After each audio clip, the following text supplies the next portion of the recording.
From World War II to the Cold War. Lecture terms. Origins of the Cold War. Focus question. What series of events and ideological conflicts prompted the Cold War?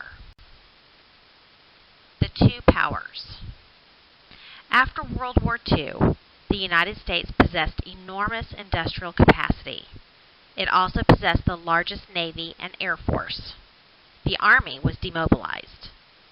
But it also had the only atomic bomb in the world. This made the United States the most powerful nation in the world. Roosevelt had wanted to avoid a return to the isolationism of the post-World War I era and believed the United States should lead efforts to establish cooperation, democracy, and prosperity across the globe. In part through new institutions such as the World Bank and the United Nations. U.S. leaders believed that America's security depended on stability in Europe and Asia, and that American prosperity required the rebuilding of economies worldwide, our best trade partners. The chief obstacle to American leaders' visions for the post-war world seemed to be the Soviet Union, whose victorious military occupied much of Eastern Europe and Eastern Germany. The Soviet Union's triumph over Germany and its claim that communism modernized Russia appealed to many colonized peoples, meaning colonies of the Western nations. These colonized peoples desired national independence, and, like the United States, the USSR intended to reshape the world in its own image. Though Americans knew the Soviet military was too weak to directly threaten the United States, they accurately recognized Soviet intentions to dominate Eastern Europe. The wartime alliance between the United States and the Soviet Union was formed only to defeat Hitler. Clashes between American and Soviet interests and values were bound to resurface after the war was over. The Cold War's first event occurred in the Middle East, where Soviet troops occupied parts of northern Iran with rich oil fields. Pressured by Britain and the United States, the Soviets withdrew troops from Iran, but simultaneously installed pro-communist governments in places like Poland, Romania, and Bulgaria. This was a move that they compared to the U.S. domination in Latin America. To many Americans, Stalin seemed to violate his promise at Yalta for free elections in Poland. Soon thereafter, a U.S. diplomat named George Kennan, in his famous long telegram, told the Truman administration that communist ideology was what made the Soviet government inherently and permanently aggressive. Only America, he wrote, could prevent the extension of Soviet communist rule in the world. This became the basis for the policy of containment, in which the United States aimed to check all Soviet attempts to expand its power in the world. It is important to note that containment meant to stop communism where it already existed, but not to roll it back any further. In other words, don't let it spread any further, but not necessarily try to remove it from where it was already located. The containment policy has several parts to it. Containment policy, Part 1, the ideology of containment. In a speech in Missouri, former British Prime Minister Winston Churchill, the one who had been Prime Minister during World War II, declared that a, quote, iron curtain had fallen over Europe, dividing the free West from the communist East, as Stalin had taken control over most of Eastern Europe. This notion reinforced emerging beliefs that a long-term struggle between the United States and the Soviets was ultimately at hand. In March of 1947, Truman announced that the United States was now engaged in a global conflict with the Soviet Union. A new policy, which came to be called the Truman Doctrine, posited that as the leader of the, quote, free world, the United States should shoulder the responsibility of supporting, quote, freedom-loving peoples, wherever communism threatened them. When he became FDR's vice president in 1944, Truman was actually an obscure senator from Missouri with little foreign policy experience. And, as president, he soon faced daunting foreign policy challenges. He did not trust Stalin, and he believed the United States had to assume world leadership. Truman decided to embrace the containment policy when Britain signaled it could no longer afford military aid to Greece after World War II. The monarchy in Greece faced a communist-led revolt. There were also problems in Turkey, where the Soviets wanted joint control of the crucial straits linking the Black Sea and the Mediterranean Sea.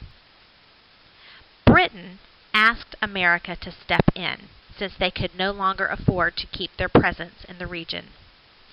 Though unrest in Greece and Turkey was mostly homegrown and incited by corrupt and undemocratic governments, these states were strategically important as doors to Southern Europe and the oil-rich Middle East.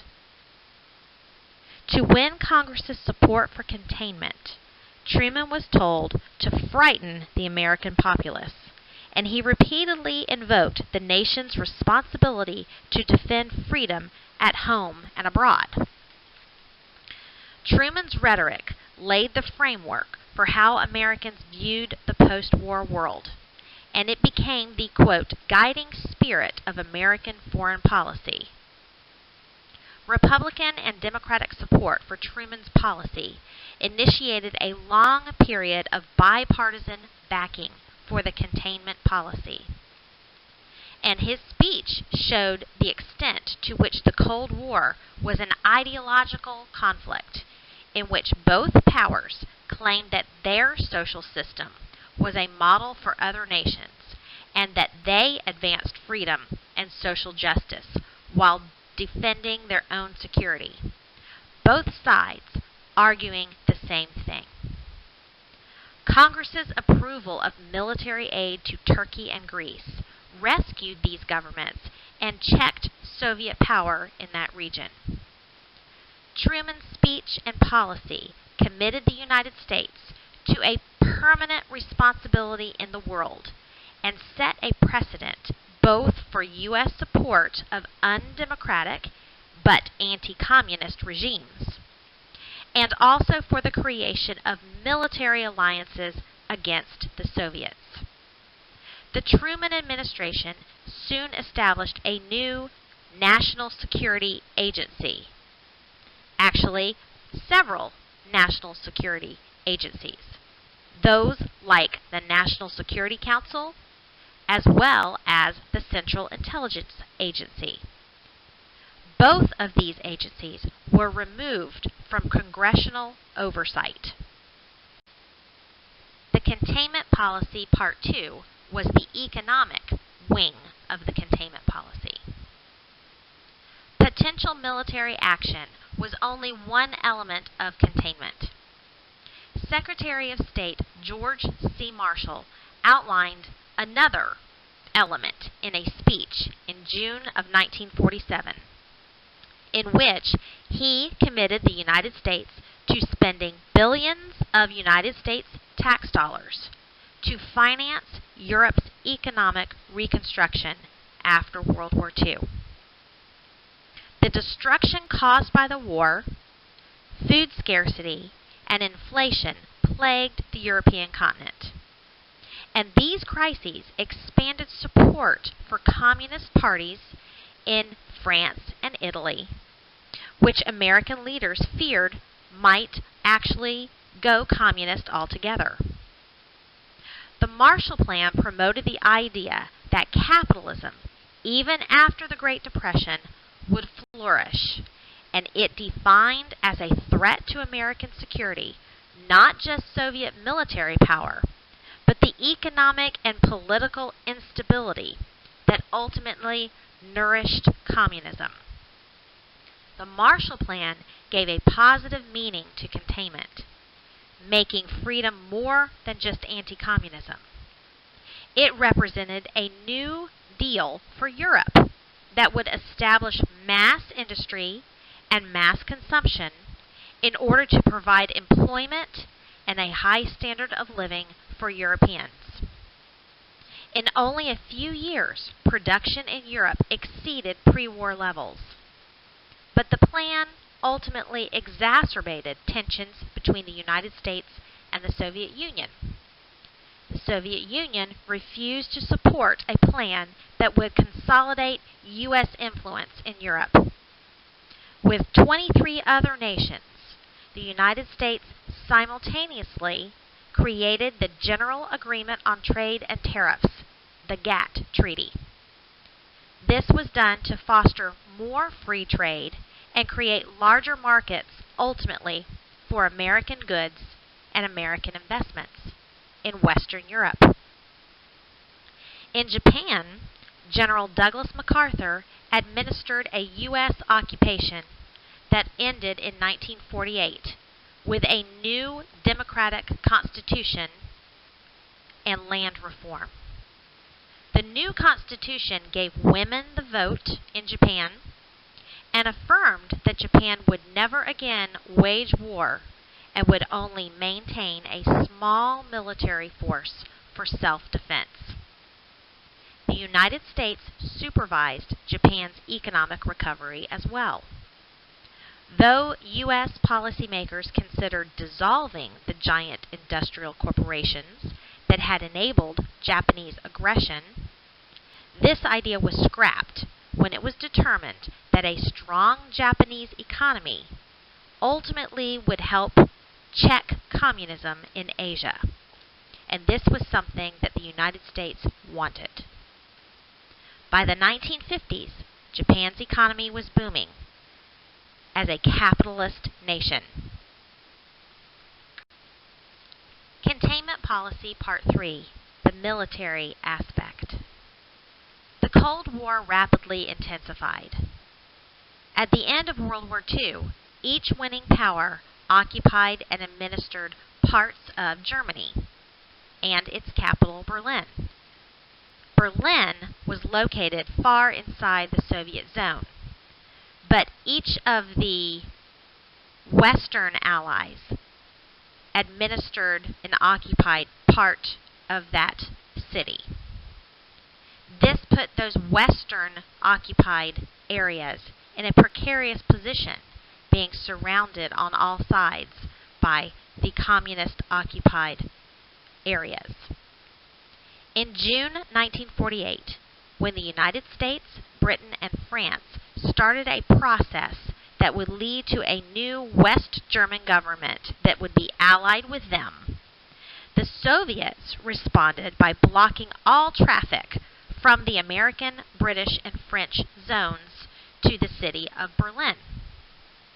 Western planes began an 11-month airlift of supplies to West Berlin to make sure those people would not be absorbed into the Soviet-dominated areas. Stalin eventually lifted the blockade, but two nations, East and West Germany, took form, each of which allied with a side in the Cold War, and Berlin also stayed divided. West Berlin, the free side, survived as an isolated city surrounded by communist East Germany, and only in 1991 was Germany reunified. In 1949, The Soviet Union also first tested an atomic bomb, thus ending the U.S. monopoly on nuclear arms. That year, the United States, Canada, and 10 nations in Western Europe created an organization called the North Atlantic Treaty Organization, or NATO. This would be a mutual defense pact in the event of Soviet aggression in Western Europe. This is the military aspect of the containment policy. Many Europeans applauded when West Germany ultimately joined NATO, because they hoped it would prevent future German aggression and defend against Soviet advances deeper into Western Europe. In turn, the Soviets in 1955 formed the Warsaw Pact, which was their own military alliance in Eastern Europe. Also, in 1949, Chinese communists, led by Mao Zedong, won their civil war in that country. This ultimately dealt a heavy blow to the U.S. containment policy. China, which was one of the largest nations in the world, was now communist, and the leadership in China was sympathetic to Stalin's principles. The Truman administration, criticized by Republicans for having, quote, lost China to communism, did not recognize the new People's Republic of China. And the Truman administration also prevented China from taking its seat in the United Nations because of this change in leadership. Until the 1970s, the United States defended the exiled regime in Taiwan as China's legitimate government. In 1950, the National Security Council responded to the growing tensions in Germany, in China's new government, and to the Soviet atom bomb's detonation, with a policy of permanent military armament. The document expressing this new policy, called NSC-68, depicted the Cold War as an epical conflict between, quote, the idea of freedom and the slavery of the Soviets. This would determine whether the, quote, free world survived or not. NSC-68 spurred monumental increases in military spending as a result.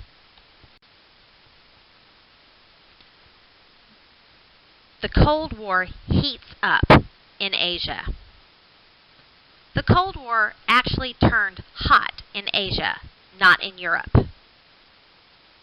In 1945, Korea was split into Soviet and American zones at the end of World War II, just like Germany had been divided into free and Soviet zones. These two zones in Korea became two governments, a communist North Korea and the anti-communist and democratic South Korea that was aligned with America. In June 1950, North Korean troops invaded the South in an attempt to unify the peninsula under communist rule, and they nearly conquered all of South Korea. Truman interpreted the invasion as a Soviet challenge to the U.S. containment policy, and he went to the UN to get authorization for military action. A UN resolution was passed, and American troops, led by General Douglas MacArthur, launched a campaign that resulted in the U.S. occupation of most of North Korea. But in October 1950, hundreds of thousands of Chinese troops crossed the border and pushed UN forces back down the peninsula. When MacArthur demanded the right to use nuclear weapons to repel the Chinese and perhaps even invade China, Truman declined, not wanting World War III with communist China. MacArthur's refusal to recognize the president's civilian control of the military led ultimately to his dismissal. The war reached a stalemate, and in 1953, an armistice left the two pre-war nations intact without any formal peace treaty. More than 33,000 Americans, 1 million Korean soldiers, 2 million civilians, and hundreds of thousands of Chinese troops died in the Korean War. The Cold War that began in Europe now became global in scope. Events since 1947 suggested that the world had not found peace after all. This peace that had been hoped in 1945 when the UN was founded seemed out of its grasp. Instead of one world living in harmony, the world was now split between the United States, which led what became known as, quote, the West, but included Japan, and the communist sphere under the auspices of the Soviet Union and Communist China. The West would be considered, quote, the free world, and the communist area would be seen as the unfree world. The United States formed more military alliances in Southeast Asia and the Middle East as a result, and they effectively surrounded the Soviet Union and China. Cold War critiques. In the Soviet Union, Stalin's brutal regime had jailed or murdered millions of people that he saw as a threat. Its authoritarianism made the Soviet Union seem antithetical to, quote, free enterprise and democracy. But some Americans argued that approaching the Cold War as a titanic struggle between freedom and slavery was problematic. Even George Kennan, in his long telegram, who had inspired the containment policy, argued that U.S. leaders should avoid ideological decisions and view international crises on a case-by-case basis if they were to determine if freedom or American interests were in danger. Walter Lippmann, a prominent journalist, condemned turning freedom foreign policy into an ideological crusade. Ideological crusades should not be involved in foreign policy decisions. This would require the United States to constantly intervene abroad and violate its own ideals by allying with authoritarian governments that just happen to be anti-communist. Many of these governments faced rebellions sparked by domestic problems rather than Soviet subversion. Lippmann argued that communists were bound to be part of the movements for national independence, and that the United States should itself support some of those. The war elevated awareness in the United States about imperialism and decolonization, even as anti-colonial movements used the Declaration of Independence to make claims for self-government. Some liberals and black leaders pressed Truman to promote decolonization, and in 1946, the United States gave independence to the Philippines as a result. But the Cold War saw the United States retreat from the pressure that FDR had exerted on Americans' European allies to grant sovereignty to their colonies. Britain and France, instead, hoped to retain their possessions in Africa and Asia. While geopolitical and economic interests influenced U.S. foreign policy as much as the ideas of freedom, U.S. policymakers used the language of freedom to justify actions that seemed to contradict freedom. Even extremely repressive governments were included in the notion of the, quote, free world, as long as they were anti-communist. One such ally was South Africa, where an apartheid regime preserved white supremacy and suppressed the black population. So the notion of freedom became anti-communism in the Cold War.